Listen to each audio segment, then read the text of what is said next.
પાછી 2024નું અમારું જે એક્સટેન્સિવ કવરેજ અમે આપી રહ્યા છીએ એમાં આજે આપણે માર્કેટ એક્સપર્ટ નિપુણ મહેતા સાથે વાતચીત કરીશું. નિપુણભાઈ, ઘણું સ્વાગત છે આપનું.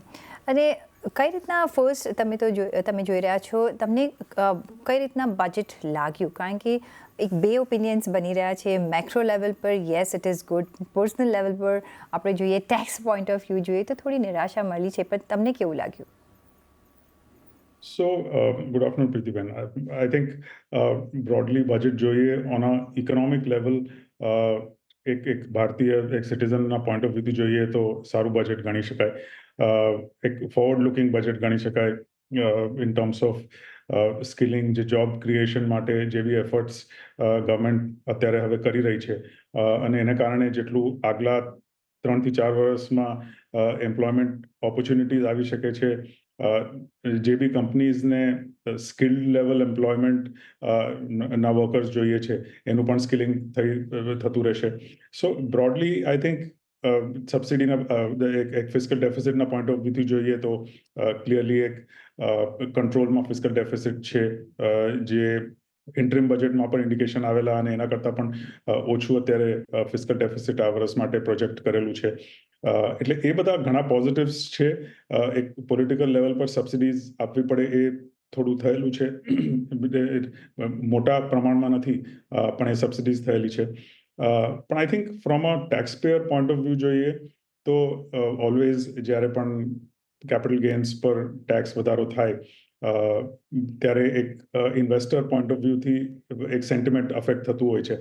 પણ એટ ધ સેમ ટાઈમ જેટલું સિમ્પ્લિફિકેશન અત્યારે થયું છે એ એક પોઝિટિવ ઓવરઓલ જે ટેક્સ સિસ્ટમ્સમાં સિમ્પ્લિફિકેશન કે પછી કેપિટલ ગેઇન્સ માટે સિમ્પ્લિફિકેશન થયું છે, on the other side A positive છે. ઓફકોર્સ એક અગેન ઇન્વેસ્ટર પોઈન્ટ ઓફ વ્યૂથી જોઈએ તો ઇન એવરી વિચ વે ગવર્મેન્ટે બધી રીતે ટેક્સ કલેક્ટ કરવાની ઓપોર્ચ્યુનિટી હવે આ વખતે છોડી નથી. ડિવિડન્ડ તો પહેલેથી ટેક્સ હતું, હમણાં 4-5 વર્ષ પહેલા એનો બદલાવ આવેલો. કેપિટલ ગેઇન્સ પર ટેક્સ વધાર્યો, એસટીટી પર વધાર્યું છે અને ઓફકોર્સ જે બાયબેક પર જે ટેક્સ હવે ઇન્વેસ્ટર્સ પર લાગશે. એટલે બધી opportunity in terms of taxing of investor from the capital market એ ગવર્મેન્ટે લીધી છે, જે sentiment to a limited extent affect કરે છે. પણ over a period of time I think જેમ જેમ stock market performance રહેશે કે ઇકોનોમી પરફોર્મ કરશે, all of that would gradually get accepted by the people. અને આપણે એક્સપેક્ટ કરીએ કે ઇકોનોમી એવું પરફોર્મન્સ આપે જેથી આપણે we don't હેઝિટેટ to pay more tax, અને જે અત્યારના એક સેટબેક આપણને મળ્યો છે. પણ કઈ રીતના જે આપણે જોઈએ કે ઇકોનોમિક ગ્રોથ વાઇઝનું જે એમનું રોડમેપ છે ક્વાઇટ ક્લિયર છે ને એમાં આપણે કન્ટિન્યુટી જોઈ છે. ને ફર્સ્ટ ઓફ ઓલ જોઈએ તો રૂરલ એરિયાઝમાં અને ફાર્મર્સ હોય કે ફિશરીઝ હોય કે પોર્ટ્સ હોય, રોડવેઝ હોય, આ બધામાં એક સારું એલોકેશન આવ્યું છે. એક્સપોર્ટ કરવા માટે, મેન્યુફેક્ચરિંગ માટે એક સારા એવા પ્રાવધાન કરવામાં આવ્યા છે, કારણ કે આપણે એક મેન્યુફેક્ચરિંગ હબ અહીંયા બનવાની કોશિશ કરી રહ્યા છે ને we are going quite strong in that. કઈ રીતના તમે જુઓ છે જે અહીંયા મેજર્સ આવ્યા છે, કઈ રીતના ઇકોનોમીને હેલ્પ કરી શકે છે અને ઇન ટર્ન માર્કેટ્સને હેલ્પ કરી શકે છે? કયા એવા સેક્ટર્સ તમે જોઈ રહ્યા છો જેને મોસ્ટ અહીંયાથી એડવાન્ટેજ મળી શકે છે? સો આઈ થિંક એ બધા સેક્ટર્સનું તમે પોઈન્ટ આઉટ કર્યું એ ઘણા રેલેવન્ટ છે steps within the budget. I think A overall બે ઓબ્જેક્ટિવ્સ ફૂલફિલ ઘણી સારી રીતે કરશે. એક ઓફકોર્સ ઘણી બધી wide spread rural based industries છે કે સેક્ટર્સ છે એને પ્રોત્સાહન આપશે. જે સ્કિલિંગ થયું છે એને કારણે રૂરલ જોબ્સ કે ઇમ્પ્રુવડ જોબ ક્રિએશન થઈ શકે છે. આઈ થિંક એનાથી વધારે મેન્યુફેક્ચરિંગને જે પ્રોત્સાહન બ્રોડલી મળશે એ ઘણું વધારે પોઝિટિવ છે. કે જે પાછલા 1 થી 2 વર્ષમાં જે મેન્યુફેક્ચરિંગ પર ફોકસ થયો છે, એકચ્યુઅલી પીએલઆઈ સ્કીમ્સને એ બધું જોઈએ તો ક્લિયરલી 4-5 વર્ષથી મેન્યુફેક્ચરિંગને એન્કરેજમેન્ટ પ્રોત્સાહન મળેલું છે, પણ આ બજેટમાં ક્લિયરલી વધારે મેન્યુફેક્ચરિંગ પર ફોકસ કરેલું છે. At the same time I think gradually government હવે એ ઇન્ડિકેટ કરવા માંગે છે કે જેટલું આઈધર ઓફ જોબ ક્રિએશન છે કે કેપેક્સ છે એ ફક્ત ગવર્મેન્ટ કરે એ જરૂરી નથી. આઈ થિંક ગ્રેજ્યુઅલી પ્રાઇવેટ સેક્ટરે એમાં પાર્ટિસિપેટ કરવાની જરૂર છે. Weather it is private sector job creation, private sector capex, જે આપણે પાછલા ઘણા વર્ષોથી પ્રાઇવેટ સેક્ટર કેપેક્સમાં એક બહુ વધારો નથી જોયો. પાછલા છ મહિનાથી એક વર્ષમાં થોડા પ્રોજેક્ટ્સ મોટા અનાઉન્સ ગ્રેજ્યુઅલી થયા છે, પણ ઓવરઓલ ફક્ત ગવર્મેન્ટ કેપેક્સ કરે એના કરતાં એનું પ્રાઇવેટ સેક્ટરનો શેર ઘણો વધારવાની જરૂર છે. અને મેન્યુફેક્ચરિંગ કે FDI થ્રુ મેન્યુફેક્ચરિંગ કેપેસિટીઝ વધે, કેપેક્સ એમાંથી ક્રિએટ થાય અને જોબ ક્રિએશન થાય, એ ઓબ્જેક્ટિવ ગવર્મેન્ટનું ઘણું વધારે લાગે છે. અને આઈ થિંક જે રીતે આ રીતે ઇન્ડિવિજ્યુઅલ સેક્ટર્સને પ્રોત્સાહન આપેલું છે, બોથ રૂરલ જોબ ક્રિએશન અને rural consumption spending on the one side, અને manufacturing by the private sector on the other side, એ બંને ઓબ્જેક્ટિવ્સ ક્લિયરલી આગલા 2 થી 3 વર્ષમાં આઈ થિંક ગવર્મેન્ટ અચીવ કરી શકશે. નિપુણભાઈ, જે રીતે ઓફકોર્સ તમે કહ્યું કે પ્રાઇવેટ સેક્ટરમાં હવે કેપેક્સ થવું ઘણું જરૂરી છે. પબ્લિક જે ગવર્મેન્ટે કરવાનું હતું એ કરી રહ્યા છે. સાથે સાથે એમને PPP મોડલ પર પણ ઘણો બધો ભાર આપ્યો છે આ બજેટમાં. કઈ રીતના તમે જોઈ રહ્યા છો? What is stopping the private sector to not increase the capex? અને ક્યાં તમે સ્પેસ જોઈ રહ્યા છો અને એ કયા સેક્ટર્સમાં તમે જોઈ રહ્યા છો કે આવી શકે છે?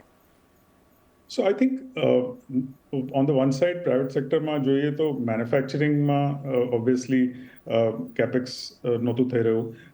On the other side capacity utilisation જો અગર સર્વિસીસ સેક્ટરમાં જોઈએ તો ઘણું વધારે હતું.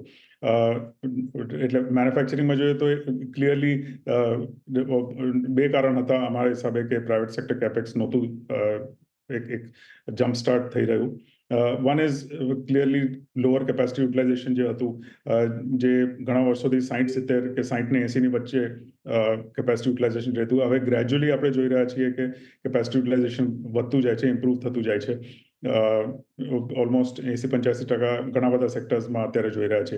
On the other side, I think as a second reason, global uncertainty, જે ગ્લોબલ ડીગ્રોથ થયેલો કોવિડ પછી, અને એક રિવાઇવલની અનસર્ટનિટી હતી, સ્લોડાઉન ક્લિયરલી દેખાઈ રહ્યું હતું. ઘણા બધા કન્ટ્રીઝમાં, ઘણા બધી મોટી ઇકોનોમીઝમાં રિસેશન જેવો સિનેરિયો હતો. એને કારણે જે એક્સપોર્ટ સિનેરિયો ઓવરઓલ થઈ શકે એમાં એક અનસર્ટનિટી હતી, અને એને that was the other reason કે જેને કારણે પ્રાઇવેટ સેક્ટર કેપેક્સ આપણે નહોતા જોઈ રહ્યા. જેમ જેમ ઓવરઓલ ગ્લોબલ ગ્રોથની સર્ટનિટી આવતી જશે, વ્યાજના દર ઘટતા જશે અને ગ્લોબલ ગ્રોથના ઇન્ડિકેશન્સ આવતા જશે અક્રોસ ધી એક્સપોર્ટિંગ કન્ટ્રીઝ, જ્યાં ઇન્ડિયન કંપનીઝ એક્સપોર્ટ કરે છે, યુરોપમાં, યુએસમાં, જેમ જેમ વધારે સર્ટનિટી આવતી જશે, પ્રાઇવેટ સેક્ટર કેપેક્સ આપણે વધારે જોઈશું. ગવર્મેન્ટનો પ્રોત્સાહન એક તરફ છે, પણ એક visibility of revenues, visibility of sales, એ એક બીજું મહત્વનું પોઈન્ટ હતું જેને કારણે આપણે પ્રાઇવેટ સેક્ટર કેપેક્સ નહોતા જઈ રહ્યા. I think government encouragement, government schemes તો આવી જ છે, પણ આઈ થિંક ગ્રેજ્યુઅલી ગ્લોબલ ગ્રોથ જેમ જેમ ટર્નઅરાઉન્ડ થાય છે, એને કારણે એક પ્રાઇવેટ સેક્ટર કેપેક્સ આપણે આગળ જોઈને પણ વધારે જોઈશું. બટ બીજી બાજુ જે આપણે સિનારીઓ જોઈ રહ્યા છે કે જે રીતે એનું કન્ઝ્યુમરના હેન્ડ્સમાં હવે મે બી બિકોઝ ઓફ ધ ટેક્સેશન કેટલું સરપ્લસ રહે છે, કેટલું સ્પેન્ડિંગ પાવર રહે છે, એ પણ આપણને જોવાનું રહેશે. એ ડોમેસ્ટિકલીની વાત કરી રહી છું. અને ઓવરસીઝમાં આપણા એક્સપોર્ટ્સ વધવા જોઈએ, જે હજી આપણે એ વેગ જોઈ નથી રહ્યા. તમને લાગે છે કે એઝ અ પ્રાઇવેટ સેક્ટર જેને કેપેક્સ ઇન્ક્રીઝ કરવું, આ બધા થિંગ્સ મેટર, બિકોઝ જો એટલી ડિમાન્ડ ન આવતી હોય ડોમેસ્ટિકલી અને ગ્લોબલી, તો વાય વુડ હી સ્પેન્ડ? એક ક્વેશ્ચન જરૂરથી મનમાં આવે છે. તમને શું લાગે છે કે કઈ રીતનું કન્ઝમ્પશન સાયકલ તમે આગળ જતાં જોઈ રહ્યા છો? તમને લાગે છે કે એ ગ્રોથ આવવો જ જોઈએ? એના માટે સરકારે શું કઈ રીતના સ્ટેપ્સ લીધા છે આ બજેટમાં? કારણ કે એ નહીં આવે તો ઇકોનોમી પણ ગ્રો નહીં થાય. સો આઈ થિંક આપણે જો GDP growth, overall economic growth પાછલા જે 2 થી 3 વર્ષમાં જોઈએ, કોવિડ પછીનો જે સમય છે, એમાં સારો એવો ગ્રોથ આપણે જોયેલો છે. ઓલમોસ્ટ એનીવેર ફ્રોમ 6 થી 7% વચ્ચે આપણે જીડીપી ગ્રોથ જોયો. એમાં કન્ઝમ્પશન જે બ્રોડલી હતું એ આપણે અર્બન એરિયાઝમાં જોયેલું, સેમી અર્બન એરિયાઝમાં જોયેલું, પણ રૂરલ એરિયાઝમાં નહોતું જોયું. અને એનો જેટલો સપોર્ટ મળી શકે છે અને એને કારણે ઓવરઓલ ઇકોનોમિક ગ્રોથ મળી શકે છે, એ એક ઘણો મહત્વનું કોન્ટ્રીબ્યુશન થઈ જાય છે. અને that was of course the third reason, another reason જેને કારણે આપણે પ્રાઇવેટ સેક્ટર કેપેક્સ નહોતા જોઈ રહ્યા અને એને કારણે કેપેસિટી યુટિલાઇઝેશન બ્રોડલી ઓપ્ટિમલ નહોતા જોતા.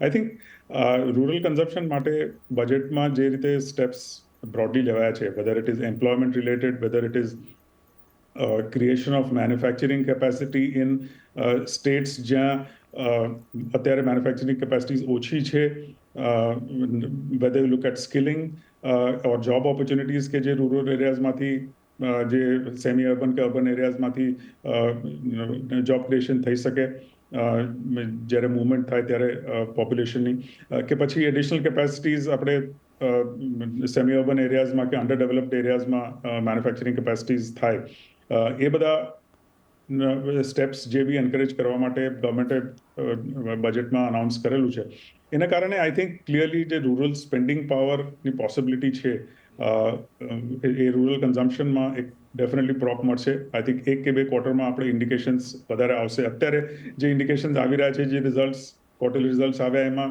ગ્રેજ્યુઅલ રૂરલ કન્ઝમ્પશન અપટિક છે, પણ જેટલું એક ઇકોનોમીને સબસ્ટેન્શિયલી પ્રોપ કરી શકે એટલું એક ટર્નઅરાઉન્ડ નથી જોઈ રહ્યા. પણ આઈ થિંક ગ્રેજ્યુઅલી આપણે સ્ટેપ્સ જે અનાઉન્સ કર્યા છે એને કારણે જેમ જેમ સ્કિલિંગ થશે, જોબ એમ્પ્લોયમેન્ટ ઓપોર્ચ્યુનિટીઝ થશે, એને કારણે રૂરલ કન્ઝમ્પશન સ્પેન્ડિંગ પર સુધારતા જોઈશું.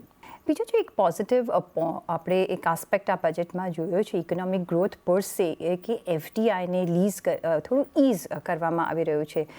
કઈ રીતના તમે જોઈ રહ્યા છો? શું તમને લાગે છે કે જે એફપીઆઈ છે એ વધારે હવે એફડીઆઈ રૂટ લઈને સરળતાથી અહીંયા ઇન્વેસ્ટ કરી શકશે, અહીંયા ઇઝ ઓફ ડુઈંગ બિઝનેસનું પણ આપણે ઘણા બધા પ્રાવધાન જોયા છે, પણ કેટલું ઇઝ છે આપણને ખબર નથી. પણ કઈ રીતે જોઈ રહ્યા છો, કઈ રીતના આપણે ઇન્ફ્લો વધારે અટ્રેક્ટ કરી શકીએ છીએ ભારત?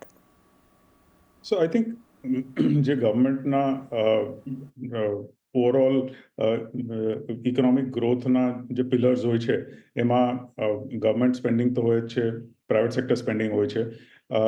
બીજું ક્લિયરલી જે એફડીઆઈ ઇન્ફ્લોઝ આવે અને એને કારણે જે ઇન્વેસ્ટમેન્ટ્સ મોટા થઈ શકે છે, એ ઘણું મહત્વનો ઇમ્પોર્ટન્ટ પોઈન્ટ ઇકોનોમિક ગ્રોથ માટે રહે છે. આપણે પાછલા 3 થી 4 વર્ષમાં જોયેલું કે કોવિડ પહેલા ઇનફેક્ટ જેટલું એફડીઆઈ ફ્લોઝ હતા, સ્ટ્રોંગ એફડીઆઈ ફ્લોઝ હતા, એની કમ્પેરિઝનમાં ઘણા ઓછા થઈ ગયેલા. પાર્ટલી ગ્લોબલ અનસર્ટનિટીના કારણે, partly overall growth projections global ઇકોનોમીના ઓછા થયેલા, એને કારણે એફડીઆઈ ફ્લોઝ ઇન્ડિયામાં પણ કે ઇમર્જિંગ માર્કેટ્સમાં પણ અફેક્ટ થયેલા. અત્યારે આપણે જે જોઈ રહ્યા છીએ એ ઘણી મોટી ઓપોર્ચ્યુનિટી જોઈ રહ્યા છે, કારણ કે ગ્લોબલી એક ફાસ્ટેસ્ટ ગ્રોઈંગ ઇકોનોમીના કારણે કે પછી જેટલું એફડીઆઈ ફ્લોઝ ચાઇનામાં જઈ રહ્યું હતું એની કમ્પેરિઝનમાં એ સ્લો ડાઉન થવાને કારણે આઈ થિંક ક્લિયરલી એક ઓપોર્ચ્યુનિટી સાઇઝ ઘણી મોટી છે કે ઇન્ડિયામાં એ એફડીઆઈ ફ્લોઝ આવે. અને એને કારણે જે બજેટમાં આપણે ઇઝ ઓફ ડુઈંગ બિઝનેસ માટે જોઈએ કે ટેક્સેશનમાં જેટલું ટ્વીકિંગ થયું છે થોડું, એના કારણે જે એફડીઆઈ ફ્લોઝને પ્રોત્સાહન મળે, એના કારણે એક એટ ધ સેમ ટાઈમ એટલે both in terms of ease of doing business, taxation flows અને એક મેજર ઇન્વેસ્ટમેન્ટ્સ મોટી કંપનીઝમાં જે આપણે એક્સપેક્ટ કરી રહ્યા છીએ. આપણે ઓલરેડી જોયું કે એપલ છે, કે એપલની મેન્યુફેક્ચરિંગ કેપેસિટીઝ છે, કે ઘણી બધી કંપનીઝ છે, ઓટોમોબાઈલ કંપનીઝ છે, સેમિકન્ડક્ટર કંપનીઝ છે. આ બધાને એક પ્રોત્સાહન આપવા માટે clearly ease of doing business કરવાની જરૂર હતી. અને એ આપણે આઈ થિંક આ મેજર્સના કારણે આગલા 1 થી 2 વર્ષમાં જે કેપેસિટીઝ આવી શકે છે, કે એફડીઆઈ ફ્લોઝ આવી શકે છે, એમાં એક ડેફિનેટલી વધારો જોઈશું. બજેટને આધારે અને એની વિચ વેઝ માર્કેટમાં હવે આપણે એક સેક્ટર રોટેશન જોઈ રહ્યા છે, એક ચેન્જ આપણે જોઈ રહ્યા છીએ. કઈ રીતના તમે જોઈ રહ્યા છો કે આગળ જતાં કયા સેક્ટર્સમાં તમે વધારે બુલિશ છો અને ક્યાં નિવેશ કરશો, અને શું સ્ટ્રેટેજીથી હવે આપણે નિવેશ કરવાનું છે? બિકોઝ એક બાજુ હવે ટેક્સ પણ છે, એનું પણ આપણે ધ્યાન રાખવું પડશે, કેપિટલ ટેક્સ. કઈ રીતના આપણે રિટર્ન્સ મેળવી શકીએ છીએ આગળ જતાં જો માર્કેટમાં જે રોકાણ કરી રહ્યા છે કે કરવા માંગે છે? So I think capital gains tax વધવાના કારણે બ્રોડલી એક સેન્ટિમેન્ટનો ઇમ્પેક્ટ આવે છે, અફેક્ટ થાય છે, પણ રિયલી એને કારણે કોઈ સેક્ટર્સ જ્યાં ઇન્વેસ્ટ કરતા હોય કે ઓવરઓલ ઇન્વેસ્ટમેન્ટ ડિસિશન્સમાં બહુ ફરક નથી થઈ જતો, કારણ કે તમે જ્યારે બી ટેક્સ ભરો છો ત્યારે કેપિટલ ગેઇન્સ થયા હોય એમાંથી જ ભરતા હો છો. But when you look at budget અને જે બધા સેક્ટર્સમાં એક નિવેશ કરી શકાય, ઓન ધ વન સાઇડ બજેટમાં એવું એક્સિલિંગ સ્પેસિફિક નથી કે આ બધા સેક્ટર્સમાં ઘણું વધારે પ્રોત્સાહન થઈ જાય. આઈ થિંક સેક્ટર્સમાં કોઈ બહુ ફરક નથી પડી જતો કે પ્રી બજેટ કે પોસ્ટ બજેટમાં ક્યાં નિવેશ કરી શકાય. પણ એક વધારે clarity either of capital goods sector, increased capex ને કારણે પાવર સેક્ટર એક બીજો સેક્ટર છે જેમાં આપણે ઇન્ક્રીમેન્ટલ કેપેસિટીઝ વધારે આવી શકે અને જે ઓવરઓલ પાવર રિક્વાયરમેન્ટ છે, એનર્જી રિક્વાયરમેન્ટ્સ છે ઇન્ડિયામાં, દેશમાં, એના કારણે એક એડિશનલ કેપેસિટીઝ આવે, broadly generation capacity, distribution capacity, એ બધી કેપેસિટી આવી શકે છે. So that is another sector જેમાં ઘણો ફરક પડી શકે છે. કન્ઝમ્પશન એક થર્ડ સેક્ટર છે જેમાં આપણે ઘણા સમયથી રૂરલ કન્ઝમ્પશનની ના ટર્નઅરાઉન્ડની રાહ જોઈ રહ્યા છીએ, અને એમાં એક ટર્નઅરાઉન્ડ થાય અને જે બી પોટેન્શિયલ મેજર્સ લીધા છે આ બજેટમાં, એને કારણે રૂરલ સ્પેન્ડિંગ વધે તો એક ઓવરઓલ કન્ઝમ્પશન સ્પેન્ડિંગમાં એક ડેફિનેટલી એક સેક્ટર, બીજું સેક્ટર છે જેમાં એક ટર્નઅરાઉન્ડ થઈ શકે છે, જે એક અંડર પરફોર્મિંગ સેક્ટર રહેલું છે, અને એમાં એક ફેર આવી શકે છે. એટલે બિસાઇડ ધ રેગ્યુલર ઇન્ફ્રાસ્ટ્રક્ચર અને gradually turning around IT sector, જો આપણે રિઝલ્ટ્સ જોઈએ તો gradually slowly turning around IT sector, કે બ્રોડલી ફાર્મા સેક્ટર, જેમાં આપણે સિલેક્ટિવલી કંપનીઝનો સારો પરફોર્મન્સ જોઈ રહ્યા છીએ. એક સ્મોલ સાઇઝ બેન્ક્સ જે છે એમાં આપણે અગેન મિક્સ્ડ બેગ એક રિઝલ્ટ્સ બેન્કિંગમાં જોયા, પણ એમાંથી જે નાની બેન્કો છે એમાં આપણે રિઝલ્ટ્સ બ્રોડલી સારા જોયા. એટલે પ્રી બજેટ જે સેક્ટર્સ હતા એ તો ક્લિયરલી ઓપોર્ચ્યુનિટી સાઇઝ દેખાય છે, but I think post budget જે ગ્રેજ્યુઅલ ઇન્ડિકેશન આવી રહ્યા છે એમાં રૂરલ કન્ઝમ્પશન, પાવર અને ઓબ્વિયસલી કેપેક્સ, એ સેક્ટર્સ પર વધારે ફોકસ કરી શકાય છે, અને એમાં ઓપોર્ચ્યુનિટી સાઇઝ એક ક્લિયરર વિઝિબિલિટી ઓફ ગ્રોથ આગલા 2 થી 3 વર્ષમાં દેખાઈ રહી છે.